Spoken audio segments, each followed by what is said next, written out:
नमस्कार, मैं हूँ रवि आनंद। ब्रह्म वैवर्त पुराण में देवशयनी एकादशी का विस्तार से वर्णन किया गया है। इस एकादशी के बाद चातुर्मास का आरंभ हो जाता है, जिसमें योगी तपस्वी एक जगह से दूसरे जगह भ्रमण न कर एक ही स्थान पर अपनी साधना इत्यादि करते हैं। देवशयनी एकादशी को हरिशयनी, शयनी, महा एकादशी, प्रबोधिनी एकादशी, पद्मनाभा, थोली एकादशी भी कहा जाता है।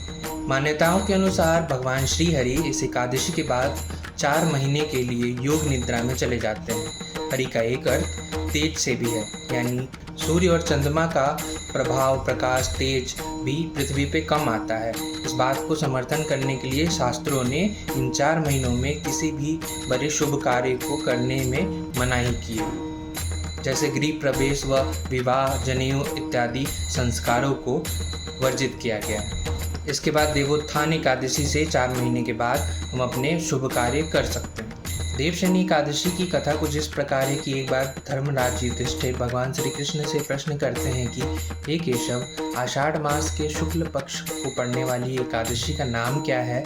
इसे करने की क्या विधि है? इसमें किस देवता की पूजा की जाती है व इसकी कथा क्या है? भगवान ने उत्तर में कहा कि हे युधिष्ठिर, आषाढ़ मास के शुक्ल पक्ष की एकादशी को देवशयनी या हरिशयनी एकादशी के नाम से जाना जाता है। मनोवांछित कामनाओं को पूर्ण करने वाली और भक्ति को बढ़ाने वाली इस एकादशी पर भगवान ऋषिकेश की पूजा की जाती है। जो कथा ब्रह्मा जी ने देव ऋषि नारद को सुनाई थी, वही कथा मैं तुम्हें कहता हूँ। आओ सुनते हैं। एक बार नारद मुनि ने ब्रह्मा जी के पास जाकर इस एकादशी के विषय में जानने की उत्सुकता प्रकट की। तो ब्रह्मा जी ने कहा कि सतयुग में मानधाता नाम के एक चक्रवर्ती सम्राट राज करते थे। उनके राज्य में प्रजा बहुत सुखी थी, पर भविष्य में क्या हो जाए यह कोई नहीं जानता। शीघ्र ही उनके राज्य में 3 वर्षों का एक भीषण अकाल पड़ा। इस दुर्भिक्ष से चारों ओर त्राही त्राही मच गई। पशु पक्षी मनुष्यों के जीवन पे संकट छाने लगा। अब ऐसी स्थिति में धार्मिक कार्यों में भी लोगों की कहाँ रुचि रह जाती है। अकाल से व्याकुल प्रजा अपने राजा मानधाता के पास पहुंचकर अपनी वेदना की दुहाई दी। राजा इस स्थिति को लेकर पहले से चिंतित थे। वे सोचने लगे कि आखिरकार मैंने ऐसा कौन सा पाप कर्म किया है जिसका दंड मुझे इस रूप में मिल रहा है। इस स्थिति से मुक्ति पाने के उद्देश्य से राजा अपने कुछ सैनिकों के साथ वन की ओर चले गए। वनों में विचरण करते करते मानधाता ब्रह्मा जी के पुत्र ऋषि अंगिरा के आश्रम में पहुंचे। ऋषि को साष्टांग दंडवत प्रणाम किया। ऋषि ने आशीर्वचनों के उपरांत मानधाता से वनों में विचरण करते करते और उनके आश्रम में पहुंचने का प्रयोजन जानना चाहा। मानधाता ने हाथ जोड़कर कहा कि हे महात्मन, मैं सभी प्रकार के धर्म का पालन करते हुए अपने राज्य में दुर्भिक्ष का दृश्य देख रहा हूँ। इसके पीछे का कारण क्या है और इसका समाधान कृपया बताएं। यह सुनकर ऋषि अंगिरा ने कहा कि हे राजन, सभी युगों में सतयुग सबसे श्रेष्ठ है। इसमें धर्म अपने चारों चरणों में व्याप्त रहता है। छोटे से छोटे पाप का भी बड़ा दंड मिलता है।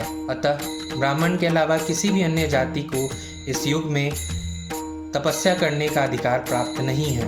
अतः आपके राज्य में एक शूद्र भगवान की तपस्या कर रहा है। इसी वजह से आपके राज्य में वर्षा नहीं हो रही है। जब तक वह काल को प्राप्त नहीं होता, यह दुर्भिक्ष शांत नहीं होगा।